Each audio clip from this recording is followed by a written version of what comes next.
ठीक है, तो today we will study business relevance of demand elasticity. देखिए, डिमांड इलास्टिसिटी तो हमने पढ़ लिया था ना। अब डिमांड इलास्टिसिटी में बिजनेस रेलेवेंस क्या है, मतलब उससे क्या लिंक है उसका। बेसिकली हमें जो है ना, नॉलेज ऑफ इलास्टिसिटी डिमांड जो होती है ना, बहुत इंपॉर्टेंट हमारे लिए होती है। इसकी बेसिस पे हम जब ये अंदाजा लगा लेते हैं कि हमारे पास अगर प्राइस हम बढ़ाएंगे तो उसका इम्पैक्ट हमारे टोटल रेवेन्यू पे क्या पड़ेगा। ठीक है, अगर हाँ इलास्टिक डिमांड हमें पता है, अगर हमारी प्रोडक्ट इन इलास्टिक है तो हाँ हमें उन पे प्राइस बढ़ा के प्रॉफिट होगा, रेवेन्यू बढ़ेगा। और अगर हमारी प्रोडक्ट जो है वो इलास्टिक है, प्राइस इलास्टिक है, तो हम अगर प्राइस बढ़ाएंगे तो हमें डिमांड में ज़्यादा फर्क पड़ेगा और हमें नुकसान हो सकता है। कैसे, वो हम आगे देखते हैं। ये देखें डिफरेंट बिटवीन, अच्छा ये आपने ये तो देखा है ना कि हम इसके हिसाब से फिर अब जो है ना हम दिखाते हैं। जब ऐसा तो भी देखें आपको डिफरेंस नजर आ रहा है। Can also be explain the difference between peak and off peak rail travel in some countries. देखिए पीक में, पीक और ऑफ पीक, पीक का मतलब जहाँ पे बहुत ज़्यादा और डिमांड होती है, बहुत ज़्यादा टाइम, जैसे सुबह का टाइम है 5 से लेकर आपका सुबह 9 से लेकर शाम के 5 बजे तक का पीक आवर समझ लें उसको। लोग बहुत ज़्यादा ट्रेवल करते हैं, तो इसमें अगर आप प्राइस बढ़ाएंगे तो आपकी डिमांड में बहुत ज़्यादा फर्क नहीं पड़ेगा। लोग तो उनको सब उसकी नेसेसिटी बन जाती है इन लोगों की, ठीक है ना, उसको यूज़ करना ही करना है। ऑफ पीक जो है ना आपका टाइम जो है ना, वो लोग जो ऑफ पीक का मतलब जिसमें 5 बजे के बाद जिस वक्त लोग बहुत कम ट्रेवल कर रहे होते हैं ना, जब उस वक्त कम ट्रेवल कर रहे हो तो उस वक्त आप उसका आप अपनी प्राइस कम कर सकते हैं, ताकि आपको, क्योंकि वहां पे डिमांड जो है वो इलास्टिक होगी। इसी तरह अगर आप समझ लें कि जैसे समर वेकेशन है, विंटर वेकेशन, ये पीक आवर्स होते हैं रेलवे के अंदर ना, या जहाज के अंदर भी, और आपके साथ भी होता है आपके पास। इस सूरत में आप क्या करेंगे इसको, आप उसको प्राइस ज़्यादा कर सकते हैं। और जो टाइमिंग में, जैसे उसके अलावा जो है, अगर आपके पास जो है वो डेज में, अगर आपके पास टाइमिंग जो है वो रेट को आप फ्लक्चुएट कर सकते हैं, कम कर सकते हैं, ताकि ज़्यादा लोग ट्रेवल कर सकें। तो जिनको आप मेरी बात समझ रहे हैं शरिया? जी। ठीक है, अच्छा। तो इसमें फिर यही है कि आपके पास, तो इसके हिसाब से, क्योंकि जब जब आप मतलब करेक्ट होलो स्टोरी ये है कि आप देखें जिस वक्त आप समझते हैं कि आपकी डिमांड जो है वो इन इलास्टिक होगी, आप जो है ना अपनी प्राइस बढ़ा सकते हैं। और जहां पर आप समझते हैं कि डिमांड आपकी इलास्टिक होगी, उसको प्राइस बढ़ाने के बजाय आपको कम करनी चाहिए। ठीक है, why usually cheaper purchase airline ticket in the few month rather than a few days back, ठीक है ना, ये इसकी वजह है। अच्छा, उसके बाद क्या है, वाई रेस्टोरेंट मील ड्यूरिंग रिलीजियस फेस्टिवल में ज्यादा होती है, महंगी होती है, ठीक है ना, क्योंकि उसमें लोग खरीदे डिमांड इन इलास्टिक होती है, ठीक है ना। ये पूरा अपडेट करना पड़ेगा आपको, ठीक है। अब ये पढ़ तो रहे ना, ये छोड़ तो नहीं रहे कि भाई आप अगर प्रॉब्लम हो जाएगी फिर आपको नहीं पढ़ेंगे ये। नहीं पढ़ रहा हूँ। चलना गुड, ये हम डिस्कस किया था ये वाला ग्राफ। नहीं। चलें इसको देख लें। आपके पास सपोज करें कि आपके पास देखें, इसमें देखेंगे इसमें जो है ना क्या फर्क पड़ेगा इलास्टिक इन इलास्टिक का। अब देखिए आपकी ये वाली जो प्रोडक्ट है, ये आपकी जो है ना वो क्या कहते हैं, ये इन इलास्टिक है। ठीक है, ये वाली जो प्रोडक्ट है, ये वाली ये इलास्टिक है। ठीक है, तो पता कैसे चलेगा, देखें आपके पास इसका मतलब जो इलास्टिक, अगर अगर आपका इन इलास्टिक प्रोडक्ट हो, और आपकी जो प्राइस इलास्टिसिटी और डिमांड आपकी अगर इन इलास्टिक है, तो आपके रेवेन्यू पे क्या फर्क पड़ेगा। और अगर आपकी प्राइस इलास्टिसिटी ऑफ डिमांड जो है वो इलास्टिक है तो क्या फर्क पड़ेगा, हम इसको देखते हैं। पहले इन इलास्टिक वाला देखते हैं। देखिए आपके पास ये 10 रुपए से 11 रुपए, इसको हमेशा याद रखें, इलास्टिक ऑफ डिमांड हमेशा किससे कैलकुलेट करते हैं, change in change in price price, ये फार्मूला है इसका। सॉरी, अगर हम प्राइस पे जाएं तो हम ऊपर जाके हम देखेंगे तो आपको ये नजर आ जाएगा, percentage quantity demanded divide by percentage change in price. हमेशा जो है ना प्राइस नीचे आती है, याद रखिएगा, ठीक है।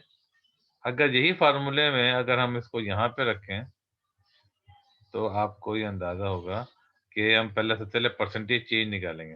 कैसे निकालेंगे, 10 आपके पास 10 था, ये 11 हो गई, प्राइस बढ़ गई। कितनी बढ़ गई? 1 रुपये बढ़ गई। 1 डिवाइड बाय 10 मल्टीप्लाई बाय, नहीं, हाँ सही है, चेंज कितना है? 1 आ रहा है, ठीक है ना। 1 डिवाइड बाय 10 और मल्टीप्लाई बाय 100 तो कितना आ गया? 10% आ गया आपका। तो 10% आपका समझ में आ रहा है शेयर? मसला तो नहीं आ रहा? 10% आपकी प्राइस में चेंज आ रहा है। जी जी अच्छा समझ आया। अच्छा, उसके बाद ये 100 से क्या ना, ये पहले ये थी ना 100 और 10 थी प्राइस। अब प्राइस बढ़ गई 1, 1 बढ़ गई, 1 का मतलब जो निकाला परसेंटेज में जो कन्वर्ट किया तो ये 10% हो गया। अब ये आपकी 100 थी क्वांटिटी, 100 से 95 हो गई, ठीक है ना। तो ये अगर डिफरेंस कितना 5 है, 5 डिवाइड बाय 100 और मल्टीप्लाई बाय 100 तो 5% ही आ जाएगा। अच्छा, इसको आप फार्मूले में रखेंगे, ठीक है। फार्मूला क्या है आपका? Change in quantity, percentage change in quantity. तो क्वांटिटी कितनी है? 5 है, ठीक है ना। 5 डिवाइड बाय 100, ठीक है। तो कितना हो गया ये? ये सॉरी 5 डिवाइड बाय, ये क्वांटिटी कितनी है? 5% है। चेंज इन क्वांटिटी 5% है और चेंज इन प्राइस कितनी है? 10% है। तो 5 डिवाइड बाय 10 करेंगे तो 0.5 आ जाएगा, ठीक है। ये क्या है? इन इलास्टिक है, ठीक है, क्योंकि लेस देन 1 है, ठीक है। इन इलास्टिक हो गई। अच्छा, अब इन इलास्टिक में फर्क क्या जी पड़ता है? अब अगर आप इसको कन्वर्ट करें, अगर 100 को मल्टीप्लाई किया आपने 10 से, कितना आंसर आएगा? 1000 आ जाएगा, ठीक है। ये आपका 1000 आ गया। लेकिन अगर आपके पास जो है ना, अगर बड़ी, तो आप जो आपके 95 हो गए, 95 मल्टीप्लाई बाय 10 करने क्या आंसर आ रहा है? प्राइस बहुत बड़ी, तो आंसर कितना आ रहा है देखें जरा। 95 मल्टीप्लाई बाय 10 तो 950 होंगे। 950 जाएगा। तो ये आपकी जो, नहीं नहीं 10 नहीं, 95 मल्टीप्लाई बाय 11, 1045। 1000 हो रहा है। इसका मतलब देखें, अब आपने देखा कि आपके पास ये 1000 थी ना, रेवेन्यू आपका था, आपकी प्राइस बड़ी, क्वांटिटी कम हो गई, लेकिन फिर भी आपको कितना परसेंट आया? आपके पास 1000 से ज्यादा चला गया रेवेन्यू, ठीक है। आप समझ रहे हैं मेरी बात को? बेसिकली इसका जी मतलब ये हुआ कि आपके पास परसेंटेज जो है ना, वो आपके पास 10% आपकी प्राइस जब बढ़ गई, लेकिन क्वांटिटी सिर्फ 5% कम हुई, तो ये इन इलास्टिक है। तो जब इन इलास्टिक होती है तो प्राइस बढ़ाने में फायदा क्या होता है आपका? आपको जो है ना, जो रेवेन्यू जो है ना 1000 से आपको 1040 हो गया, ये 45 हो गया, बढ़ गया, ठीक है। लेकिन जब आपके दूसरी वाले को देखें जरा, दूसरे वाले में जो आपके ये ग्रीन वाला जो है आपके पास, जो है ना, इसमें भी आपका जो है ना, यहाँ से यहाँ तक देखें, ठीक है। अब यहाँ पर अगर आप देखें तो आपके पास वलीद, सलाम वालेकुम।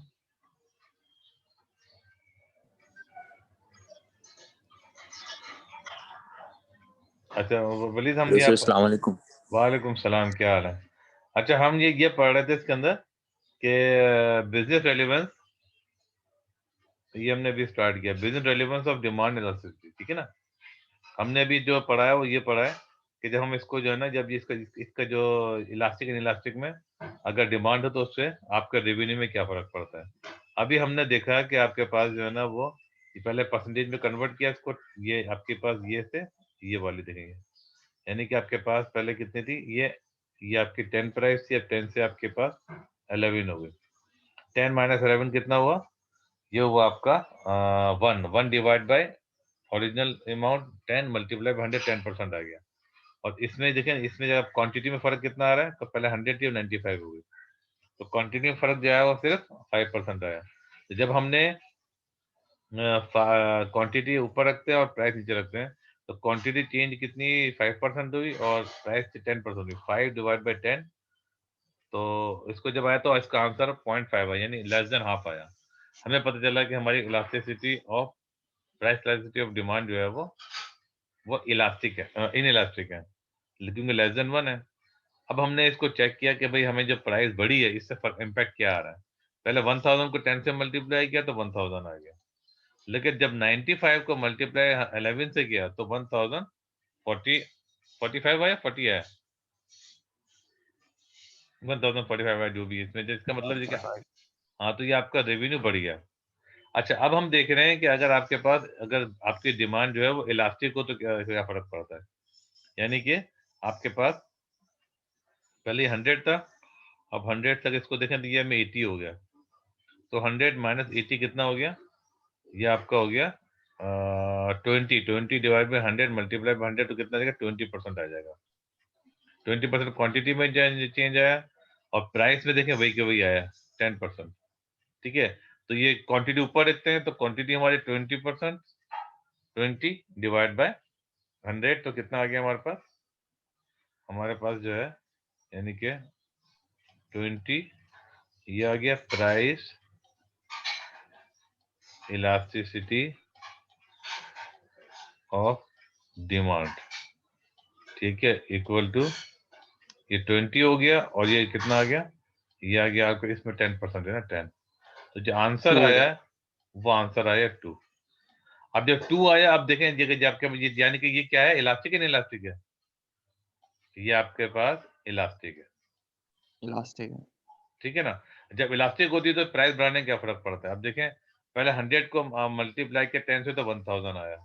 अब आप 80 को मल्टीप्लाई करें 11 से तो क्या आंसर आया? अब देखें 11 ये आपके पहले पहले आया था जो कितना 880 आ जाएगा लगभग, ऐसे ही है ना? जी। अब देखें पहले आपका जो है ना ओरिजिनल अमाउंट जो था ना वो था 1000। ठीक है, लेकिन अब ये आपके क्योंकि इलास्टिक होने की वजह से क्या हुआ, आपने प्राइस बढ़ाने की वजह से ना जो, क्योंकि आपकी ये इलास्टिक थी तो आपका जो जो वो आया है क्या कहते हैं रेवेन्यू जो ना वो कम हो गया। ठीक है, क्या हो गया? कम हो गया। लेकिन जब आपके पास जो है यहाँ पर आप देखें, यहाँ पर आपके पास जो 1000 था, लेकिन जब आपने इलास्टिसिटी तो कितना आंसर आया था आपका इसका, आपके पास 1000 ऊपर चला गया था। ठीक है, तो क्या मतलब हुआ पूरी हमने ये डिस्कशन का मतलब हुआ आपके पास अगर अगर प्रोडक्ट आपके पास प्रोडक्ट आपके अगर इलास्टिक है, ठीक है ना, यानी कि ये इलास्टिक है ना, तो प्राइस बढ़ाना आपके लिए फायदेमंद नहीं है, नुकसान होगा। क्यों क्यों नुकसान होगा? क्योंकि आपकी जितनी परसेंटेज आपकी जो है प्राइस में 10% आया, उससे ज्यादा परसेंटेज आपकी क्वांटिटी में फर्क पड़ गया। ठीक है, यानी क्वांटिटी आपकी ज्यादा कम हो गई। लेकिन अगर आपके पास अगर प्राइस ऑफ डिमांड आपकी जो है इन इलास्टिक है, यानी 10% प्राइस बढ़ने पे और सिर्फ 5% आपका जो है ना क्वांटिटी में कमी आई है, तो फिर क्या हुआ, ये आपके पास इस सूरत में क्या होगा, अगर आप प्राइस बढ़ाएंगे तो आपको बेनिफिट होगा और आपके रेवेन्यू जो है वो उससे बढ़ जाएगा। पहले 1000 तो आप जाके 1045 हो गया। ये बात पूरी समझ में आई मेरी?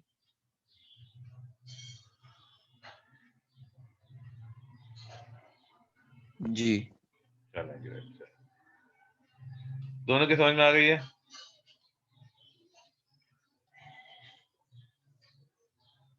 जी सर। चलें, ग्रेट, गुड, हो गया। ठीक है, अच्छा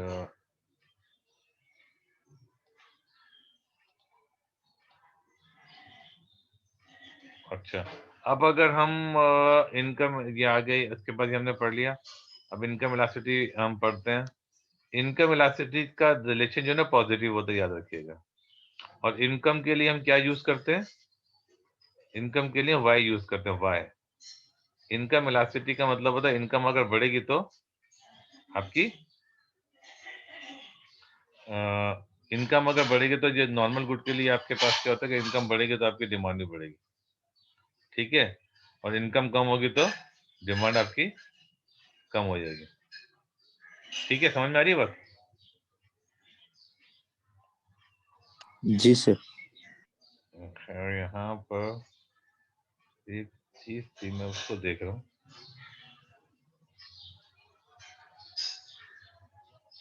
अरे ये तो हम सारा पढ़ लिया था ना, इनकम ठीक है, इनकम हमने सारी चीजें पढ़ ली हैं। इनकम हम ऑलरेडी डिटेल से पढ़ चुके हैं। यहाँ पे देखें ना ये वाली, आपको अगर याद हो कि अगर आपके पास इसका आंसर अगर पॉजिटिव आ रहा है, इसका मतलब ये है कि वो नॉर्मल गुड है। ठीक है ना, याद रखिएगा।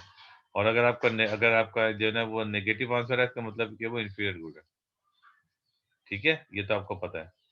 और लेस देन और ग्रेटर देन वन तो पुरानी चीज है। लेकिन जब भी इनकम ला सकती है, अगर अगर आपकी इनकम बढ़ेगी, दैट इज आपकी इनकम बढ़ेगी तो आपके पास डिमांड भी बढ़ेगी। तो ये आपका पॉजिटिव। अगर आपकी इनकम बढ़ने की वजह से अगर आपकी डिमांड में कमी आ रही है तो नेगेटिव साइन का मतलब क्या है कि आपके इंफीरियर गुड है। ठीक है ना, ये हम पहले पढ़ चुके हैं, वैसे रिकॉल करा आपको। ठीक है, उसके बाद आपका जो है ये पढ़ लिया आपने बिजनेस इनकम के फर्क क्या पड़ रहा है। दूसरा इनकम इलास्टिसिटी ऑफ डिमांड आ गई। ये दोबारा भी आ गई इसके अंदर क्या आपके पास, अगर आपकी इनकम बढ़ेगी तो क्या होगी। इंफॉर्मेशन, अच्छा इसको बिजनेस के लिए गवर्नमेंट के लिए क्यों इंपॉर्टेंट है, इसलिए है provide information on how the quantity demanded varies with the change in income. It is potentially of a greater importance for business and for the government. ठीक है, अब देखें इसको, अगर आप देखते हैं ना तो आप देखें इसको मल्टीप्लाई करेंगे तो आराम से बन जाएगा पूरा है। ठीक है, 10 मल्टीप्लाई 0 जो आपको पड़ेगा 9, तो 9000 आ जाएगा, पूरा चेंज आ जाएगा। अच्छा अब देखें वही वाली बात है, अगर आपके पास इनकम इलास्टिसिटी आपकी है तो इनकम बढ़ेगी, तो हिसाब से आपकी डिमांड, अगर इलास्टिक है तो अब इनकम आपकी ज्यादा बढ़ेगी, अगर बढ़ेगी उसके हिसाब से आपकी डिमांड आपकी ज्यादा बढ़ेगी। मेरी बात समझ में आ रही है। अगर आपके पास इनकम इलास्टिक है और एक income in elastic, income elastic का मतलब जितनी परसेंटेज से चेंज आ रही है उससे ज्यादा अगर फर्क आ रहा है इसका मतलब इनकम इलास्टिक है। अगर जितनी इनकम में चेंज आ रही है उससे ज्यादा परसेंटेज में, अगर उससे कम परसेंटेज में, इसका मतलब इनकम इन इलास्टिक है। ठीक है, तो नॉर्मल गुड अगर ग्रेटर देन, पूरी इसको रीड कर लीजिएगा। ग्रेटर देन 1 इसका मतलब है कि आपको, इसका मतलब है आपको ज्यादा डिमांड सप्लाई करनी पड़ेगी। देखें, if the income elasticity of demand for a normal good is greater than 1, greater than उनका मतलब इलास्टिक है, then demand will be expected to grow more rapidly than consumer income. Usually in case of times of sustained economic growth such as the experienced by China and India in recent years. During recession as experienced by many developed economies from 2008, business producing these types of products will be extremely vulnerable given the reduced demand. मतलब जाहिर है जब आपकी जरा सी income कम होगी तो बहुत ज्यादा जो है आपकी डिमांड कम हो जाएगी। जिस तरह बढ़ने की बात आ रही है ना, अगर ग्रेटर देन 1 है एलासिटी, तो इसका मतलब अगर जरा सी इनकम बढ़ेगी तो उससे ज्यादा डिमांड बढ़ेगी, लेकिन जरा सी इनकम कम होगी तो उससे ज्यादा जो है ना डिमांड कम हो जाएगी। तो इसलिए वर्नरेबल का मतलब बड़े नाजुक सूरत हाल में आएगी, वर्नरेबल का मतलब बहुत नाजुक। ठीक है, अगर नेगेटिव है तो इंफीरियर गुड है, ये भी समझ में आ जाएगा आपको, ये भी आपको पता है इंफीरियर गुड। इनकम इनकम बढ़ेगी तो उल्टा फर्क पड़ेगा इसका। ठीक है जी, ये पूरा इसको रीड कर रही है, तो प्रॉब्लम है तो पूछ लीजिएगा।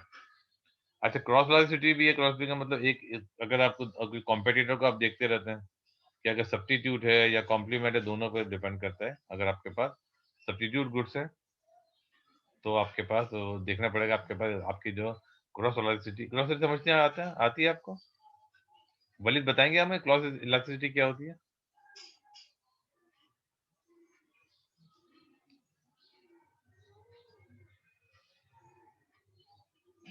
सॉरी सर, क्या बोले थे आप?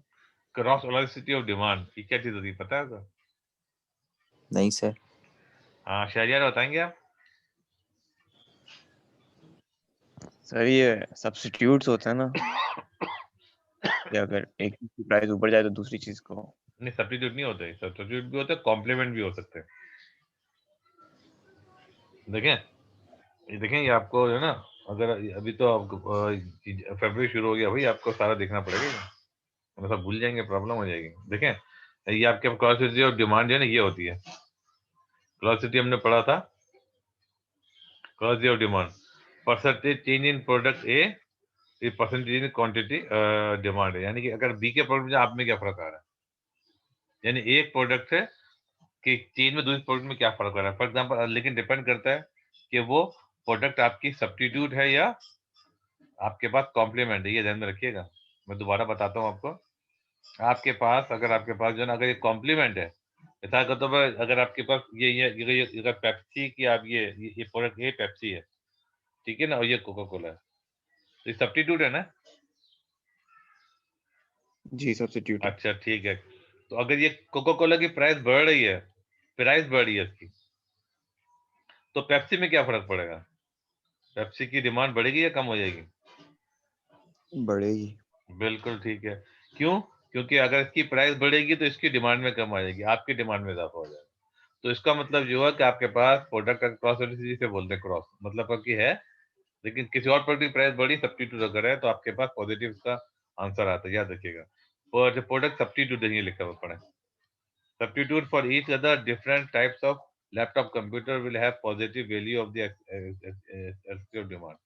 अगर आपके पास वो है तो क्या होगा, वो पॉजिटिव इफेक्ट पड़ेगा। यानी कि अगर आपकी प्राइस बढ़ी सब्स्टिट्यूट की, तो उसकी तो प्राइस कम हो रही है, लेकिन आपकी प्राइस बढ़ने से आपकी डिमांड में इजाफा हो जाएगा, आपकी, क्यों? आगे क्योंकि प्रोडक्ट आपका क्या है, सब्स्टिट्यूट है।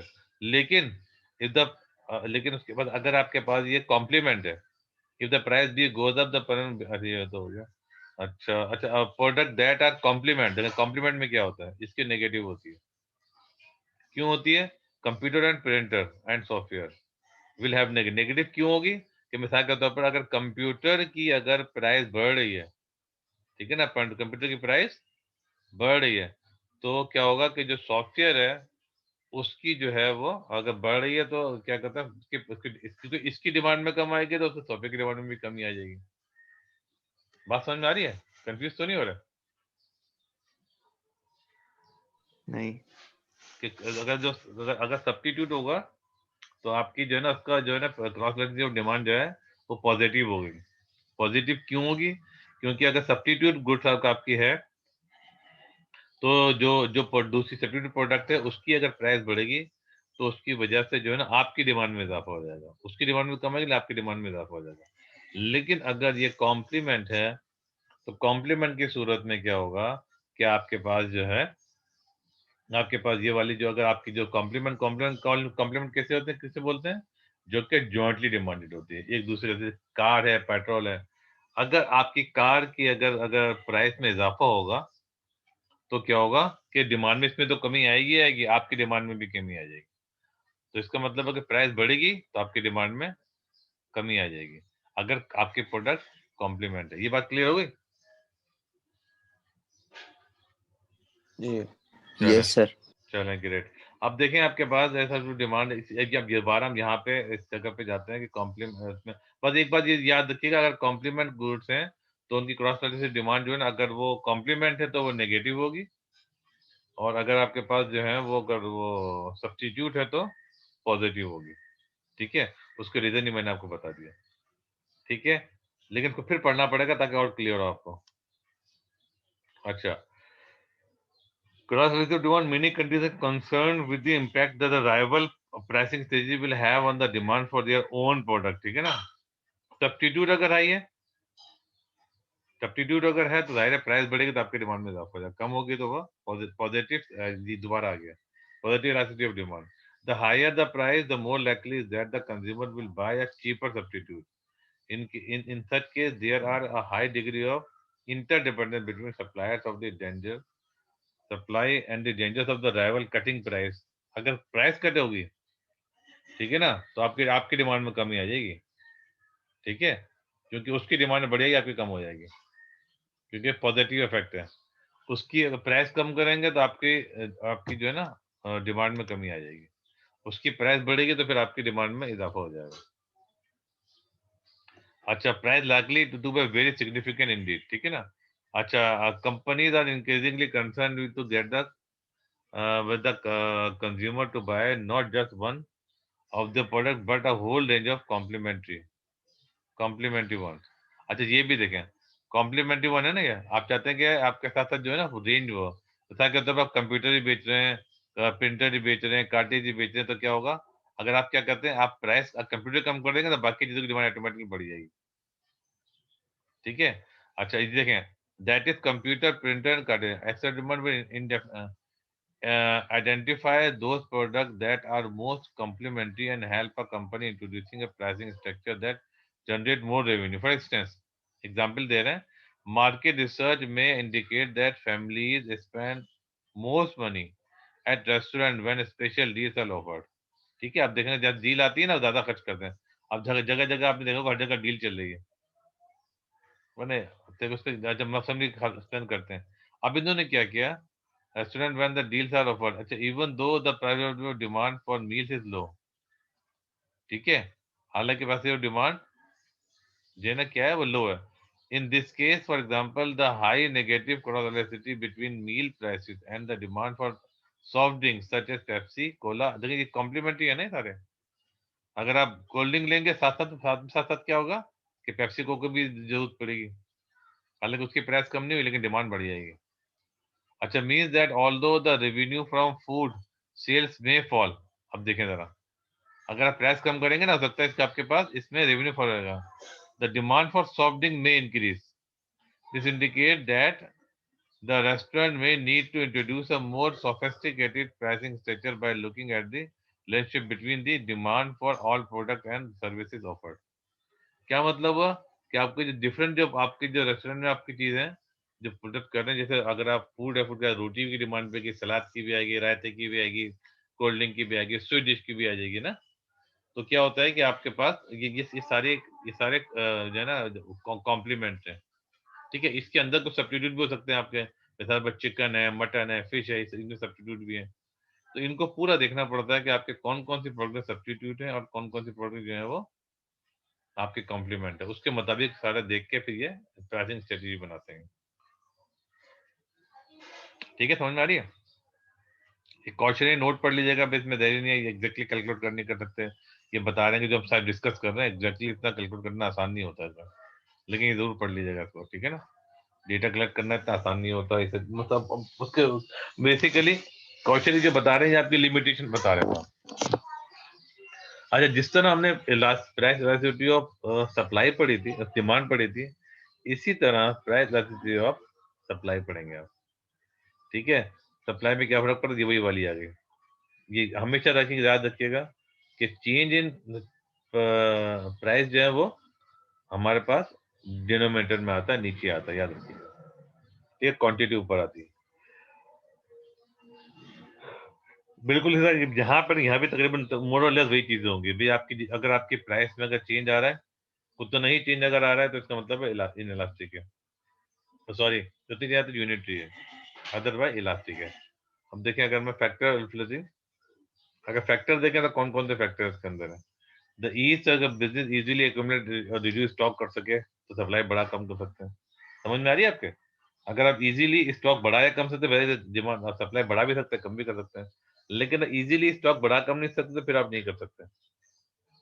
ठीक है, फिर मुश्किल हो जाती है। देखिए ये वाली, ये इलास्टिसिटी डिफरेंट इलास्टिसिटी आपकी है। अब देखें,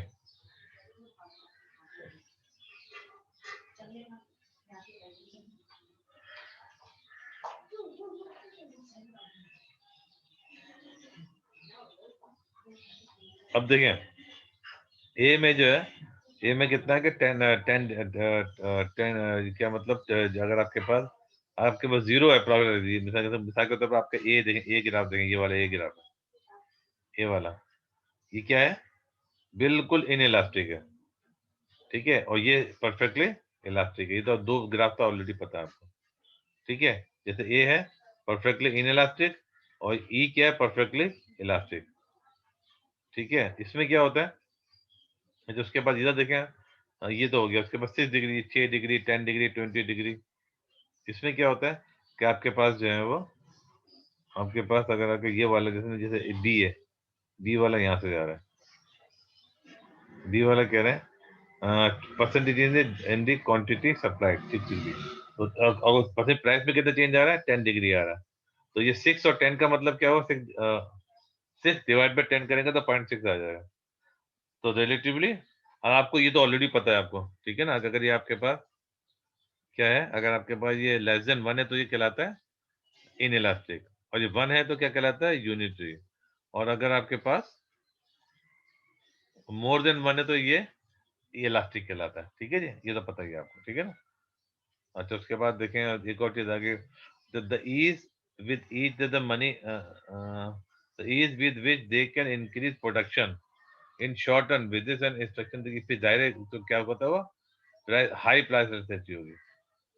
आप दोनों को मेरी बात समझ में आ रही है? मैं जल्दी तो नहीं बोल रहा? नहीं तो आ रही है। ठीक है, तो अगर आपके पास प्रोडक्शन आप इजीली इंक्रीज कर सकते हैं आसानी के साथ, तो दायरा इलास्टिसिटी ऑफ ये इजीली हायर होगी। क्यों? चेंज होगी, फटाफट आप चेंज कर सकते हैं। अगर शॉर्टेज है, क्रिटिकल फैक्टर्स है, इसके लेबर वगैरह आपको शॉर्टेज, दायरा आप इजीली आपकी प्राइस जो है वो इनइलास्टिक हो जाएगी, आप बढ़ा नहीं सकेंगे फौरी तौर पर। ठीक है, दूसरा ओवर टाइम, टाइम भी इंपॉर्टेंट है कि फौरी तौर पर कर सकते हैं नहीं कर सकते हैं, कुछ इक्विपमेंट है, मशीन लाने में टाइम लगता है, तो फौरी तौर पर आप इतना नहीं बढ़ा सकते। लेकिन अगर आपके पास फौरी तौर पर चेंज तो नहीं कर सकता ना, लेकिन आपके पास अगर टाइम है और ज्यादा अगर तो हो सकता है टेक्नोलॉजी न्यू इक्विपमेंट लेके आ जाएं तो आप इजीली एडवांस सब कर सकते हैं। ठीक है, तो टाइम पे बहुत डिपेंड करता है। अगर आपका टाइम ज़्यादा है और आप समझे मुस्तकिल प्राइस बढ़ती जा रही है, तो आप क्या करेंगे, नए इक्विपमेंट ला के, नहीं वो ला के आप अपनी सप्लाई बढ़ा लेंगे। लेकिन फौरी तौर पे अगर आप कहें तो फौरी तौर पे ज़रा मुमकिन नहीं होता, टाइम लेता है थोड़ा। अच्छा, वही बिजनेस रिलेवेंस आ गई कि अगर आपके पास वही वाली चीज़ें पहले पढ़ी थी हमने कि भाई अगर अगर आपका इनइलास्टिक है तो ज़ाहिर है आप प्राइस बढ़ेगी तो आपकी जो है सप्लाई बहुत ज़्यादा बढ़ जाएगी। और अगर आपके इसका मतलब है इलास्टिक है वो, अगर प्राइस बढ़ेगी और आपके पास सप्लाई बहुत कम बढ़ेगी, इसका मतलब वो प्राइस इनइलास्टिक है। ठीक है जी, ये पूरा इसको पढ़ लीजिए। एग्रीकल्चर में थोड़ा टाइम लगता है, लेकिन फ्लडेड राइस फील्ड इन पाकिस्तान, ठीक है, ये पाकिस्तान के बारे में। सर ये पूरा जो है ना, ये तकरीबन 75% जो है ना सिर्फ पौधा जो होता है ना, ये किसके अंदर होता है, ये पानी के अंदर होता है। ठीक है, अच्छा, ये आप इसको इसको इसको पूरा आपको रीड करना पड़ेगा, फिर समझ में आएगा आपके, ठीक है, फिर प्रॉब्लम फिर मुझसे पूछेंगे आप। ठीक है भाई। अच्छा, उसके बाद ये इंटरेक्शन हो गया, interaction of demand and supply, market equilibrium disequilibrium. अब देखें इक्विलिब्रियम क्या होता है। इक्विलिब्रियम ये होता है कि आपके पास डिमांड सप्लाई बराबर है, इक्विलिब्रियम है। यानी अगर आपसे पूछे व्हाट इज इक्विलिब्रियम प्राइस, आप क्या कहेंगे कि 1400 equilibrium price, 1400 dollar. What is equilibrium quantity, इसका मतलब जहां पे जो क्रॉस हो रहा है 4000 क्वांटिटी पर वीक। अगर अगर ये डिमांड कर्व में इस तरह देखेंगे, और डिमांड शेड्यूल में आप देखें तो आप देखें यहाँ पे दोनों बराबर आ जाए। देखें ये दोनों बराबर आ जाए, कहाँ बराबर, ये बराबर आ गया। देखें 4000 क्वांटिटी भी 4000 है, डिमांड भी सही है और सप्लाई भी है, और आपके प्राइस भी आ गए। तो इसको अगर आप देखें, अगर आप इसको यहाँ देखें तो इसको ये चीज यहाँ पे नजर 1400, और क्वांटिटी सप्लाइड जो है वो भी 4000 है, क्वांटिटी डिमांडेड है वो भी 4000। ये देखें, ये डिमांड शेड्यूल में आ रहा है, ये ग्राफ में तो। ठीक है, a situation where there is no tendency to change, वो कहलाता है इक्विलिब्रियम। ठीक है, और डिसइक्विलिब्रियम, वो इक्विलिब्रियम प्राइस वही होती है जो कि डिमांड सप्लाई बराबर आ गई। अच्छा, डिसइक्विलिब्रियम में क्या होगा, any any any point other than this point, this are all disequilibrium. ठीक है, इक्विलिब्रियम प्राइस, इक्विलिब्रियम क्वांटिटी तो बता दिया मैंने आपको। डिसइक्विलिब्रियम कहीं भी हो सकता है, किसी पॉइंट पे हो सकता है। इक्विलिब्रियम प्राइस, इक्विलिब्रियम क्वांटिटी, यहाँ पे ई लिख देते हैं हम लोग। ठीक है जी, क्लियर हो गई। अच्छा, ये देखिए कि इक्विलिब्रियम प्राइस आ गई। ये आप लोग कर सकते हैं, ट्राई कर सकते हैं होमवर्क में 2.14, ये पेज नंबर 56 पे है। कर लेंगे ट्राई। ठीक है ना, what is the market equilibrium price and quantity, अब देख लिया मैंने। Market equilibrium price is E, we are P and quantity, where are the quantity demand quantity supplied equal. अच्छा, what area will show the total expenditure by consumer. ठीक है, this will be same as the total revenue earn by companies. कैसे निकालेंगे, ये आपने क्या कि ये वाला पूरा एरिया है प्राइस, और उसके बाद ये क्वांटिटी पूरा एरिया है वाला। ठीक है, और what is the state, what is the state of market if price is P1। P1 पे स्टेट ऑफ मार्केट क्या है, P1 पे आपके क्या है, आपके पास P1 पे पोजीशन क्या, आपकी क्वांटिटी सप्लाइड ज्यादा है और आपके पास जो है ना वो क्वांटिटी डिमांडेड कम है, मतलब एक्सेस ऑफ सप्लाई है। What is the state of the market if the price is at 0। P0 किधर है, P0 ये रहा। P0 पे पोजीशन क्या है, P0 पे जो है वो आपकी क्वांटिटी सप्लाइड जो है ना वो कम है और क्वांटिटी डिमांड ज्यादा है, इसका मतलब यहाँ पे शॉर्टेज है। ठीक है, अच्छा, explain what will happen if the market is in A disequilibrium of excess demand. Excess demand में क्या होगा, अच्छा देखिए, एक्सप्लेन व्हाट विल हैपन, क्या होगा अगर आपका एक्सेस डिमांड आपकी ये वाली एक्सेस डिमांड है। एक्सेस डिमांड जब होगी तो आपके पास जो क्या होगा, जब एक्सेस डिमांड होगी, जब एक्सेस डिमांड होगी और सप्लाई कम होगी तो फिर क्या होगा, फिर आपकी प्राइस ऊपर जानी शुरू हो जाएगी। और एक पॉइंट यह है और डिमांड आपकी जो है ना आपकी प्राइस ऊपर जाते हैं, और प्राइस ऊपर जाने की वजह से क्या होगा, आपके पास डिमांड कम होनी शुरू हो जाएगी और सप्लाई बढ़नी शुरू हो जाएगी, और एक पॉइंट आएगा कि वो डिसइक्विलिब्रियम पे पहुंच जाएंगे।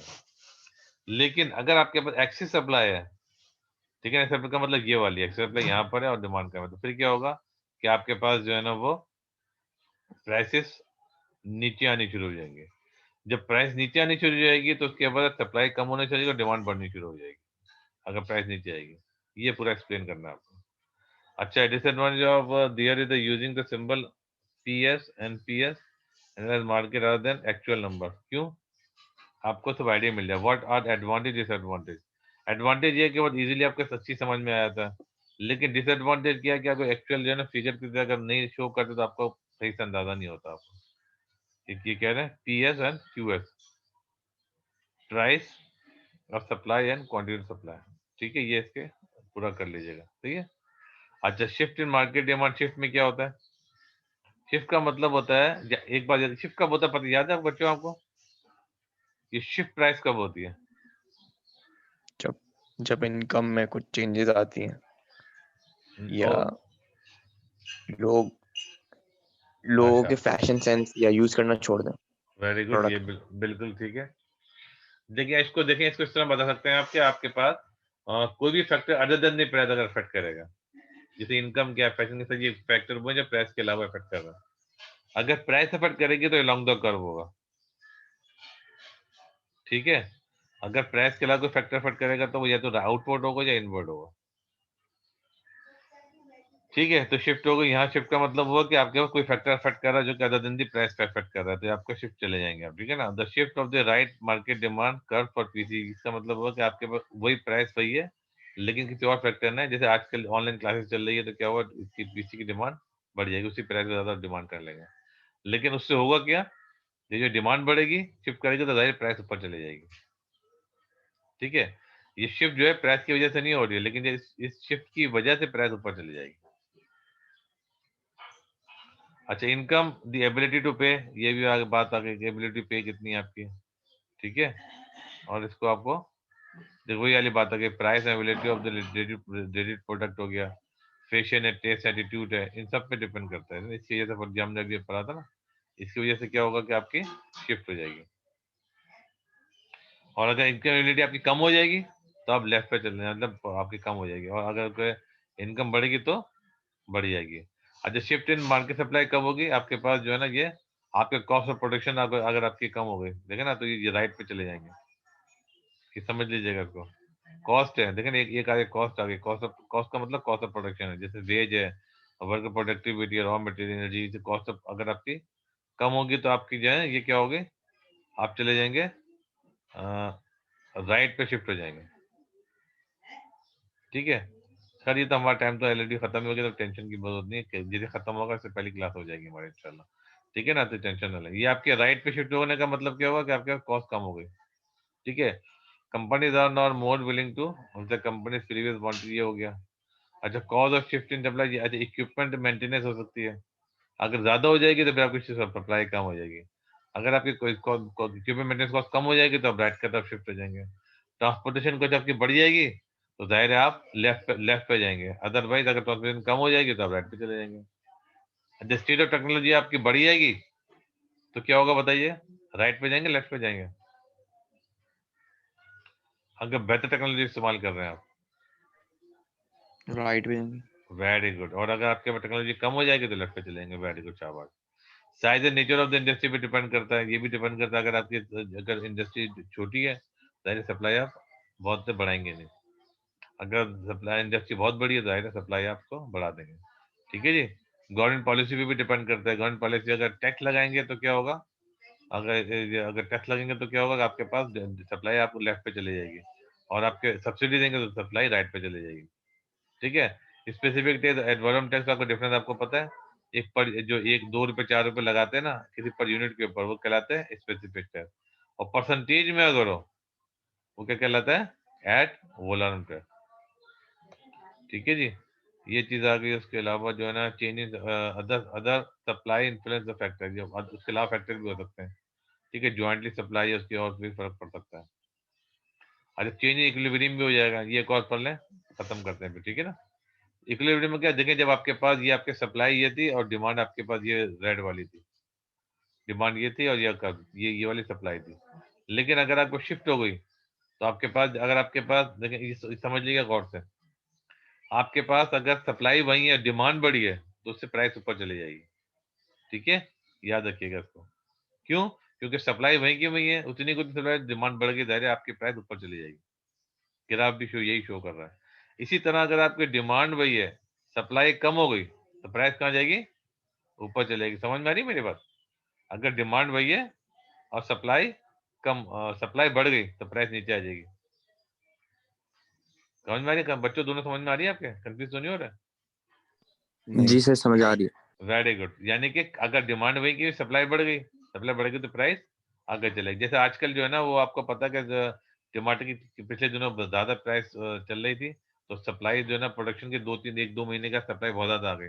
अब इतनी सप्लाई आ गई है कि सप्लाई जो है ना वो ज्यादा हो गई है और डिमांड उतनी की उतनी है। सप्लाई ज्यादा होने की वजह से प्राइस नीचे आ गई, और सप्लाई कम होने की वजह से सप्लाई प्राइस ऊपर चली जाएगी। अच्छा ये देखें, ये ग्राफ क्या है? देखिए आपके पास ये था, डिमांड बढ़ गई लेकिन सप्लाई भी उस हिसाब से बढ़ गई, तो प्राइस में कोई फर्क नहीं पड़ा। ये देखें जरा, ये बात समझ में आ रही है आपके? आपके पास डिमांड इतनी थी, डिमांड बढ़ गई, लेकिन सप्लाई भी उतनी ही बढ़ गई, तो आपके प्राइस में कोई फर्क नहीं पड़ा। क्यों? तो जितनी डिमांड थी उतनी सप्लाई आपकी बढ़ गई है। ठीक है। अच्छा, प्राइस मैकेनिज्म पूरा आप देख लें, इसके अंदर डिमांड सप्लाई पर डिपेंड कर रहा होता है कि अच्छा, कंज्यूमर सप्लाई, प्रोड्यूसर सरप्लस। ठीक है, ये भी पढ़ लें या अगली क्लास में पढ़ लें? छोटी सी चीजें खत्म करते हैं इसको, है ना? 2-4 मिनट, अगर नहीं समझ में तो मुझसे पूछ लीजिएगा। देखें, कंज्यूमर सरप्लस क्या होता है कि ये मार्केट प्राइस होती है, ये मार्केट, इससे ऊपर जो लोग देने को तैयार है, वो सारा का सारा कंज्यूमर सरप्लस है। यानी कि आपके पास अगर ये 10 रुपए प्राइस है, जो लोग 11, 12, 13, 15, 20 रुपए, 25 रुपए लेने को तैयार है, और सबको उनको क्या मिल रहा है? कंज्यूमर को सरप्लस मिल रहा है। लेकिन जो इससे नीचे वाले, उनको तो कुछ मिल ही नहीं रहा, जाहिर है, उनको तो रेंज में नहीं आ रहा है। लेकिन 10 रुपए देने को तैयार है, उसको 10 रुपए में कोई कंज्यूमर सरप्लस नहीं है। लेकिन 10 से ऊपर जितने भी लोग देने को तैयार थे, वो सारा का सारा कंज्यूमर सरप्लस कहलाता है। ठीक है। जब आपके प्राइस ऊपर चले जाएगी, तो क्या हुआ कि ये सिर्फ इतने लोग रह गए जो कंज्यूमर सरप्लस है। पहले कितना था? इतना था, यानी कि 10 से 12, अब ये क्या, प्राइस 10 से 12 पहुंच गई, तो ये जो कंज्यूमर इतना वाला कंज्यूमर सरप्लस तो कम हो गया ना, तो बाकी ये बच गया। इसी तरह प्रोड्यूसर सरप्लस होता है। प्रोड्यूसर सरप्लस क्या होता है कि जो जिस प्राइस पे जो है ना वो जो प्रोड्यूसर सप्लाई करने को तैयार है, के तौर पर ये 4 रुपए पर तैयार है, लेकिन मार्केट प्राइस 10 रुपए मिल रही है, तो इस मिनिमम प्राइस जितना ऊपर मिल रहा है, सारा का सारा उसको सरप्लस मिल रहा है। ये कहलाता है प्रोड्यूसर का सरप्लस। दोनों बच्चे समझ में आ रही है आपके दोनों के बात? जी सर। अच्छा, ठीक है, चलें, ये हो गया। अब इसी तरह जब ये आपके पास, जब ये प्राइस अगर ऊपर चले, प्राइस जब नीचे आ जाती है, तो क्या होता है? कंज्यूमर का जो है ना सरप्लस भी कम हो जाता है। जिस तरह प्रोड्यूसर कंज्यूमर का प्रोड्यूसर सरप्लस भी कम हो जाता है। ठीक है जी, ये मेरा ख्याल है हमारा चैप्टर कंप्लीट हो गया। ठीक है, कोई मसला इसके अंदर? आप लोग को भाई नहीं मैं, सर। अच्छा मैं टेस्ट दूंगा ना, तो फिर आपको प्रॉपर तरीके से करना होगा, फिर ये नहीं करिएगा। जो मैं आपको वो शेयर किया था आपके, वो एमसीक्यू कर लिया आप लोगों ने? जी हो गए। चलो, मुझे वो सेंड कर दीजिएगा। ठीक है, नेक्स्ट क्लास में इंशाल्लाह हम चैप्टर नंबर 3 पढ़ेंगे। चलो ठीक है, कोई क्वेश्चन है तो पूछ लीजिए, वरना क्लास खत्म कर लेते हैं हम लोग।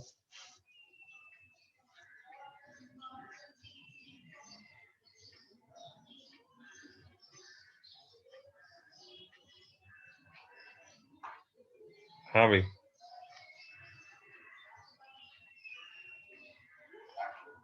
नहीं सर कोई अगर क्वेश्चन नहीं। चलो ठीक है, फिर ये मैं वो जो एमसीक्यू दिए थे वो कर लीजिएगा, और साथ में अभी जो मैंने आपको क्वेश्चन एक दिया था करने को, वो कर लीजिएगा, प्लस 2.24 ये भी कर लीजिएगा, राइजिंग ग्लोबल फूड प्राइस। सारा कॉपी करने की जरूरत नहीं है, इसमें सिर्फ ये इसके क्वेश्चन, उसका आंसर करके मुझे भेज दीजिएगा। ठीक है, जी। चलें, थैंक यू वेरी मच, अस्सलाम वालेकुम, अल्लाह हाफिज।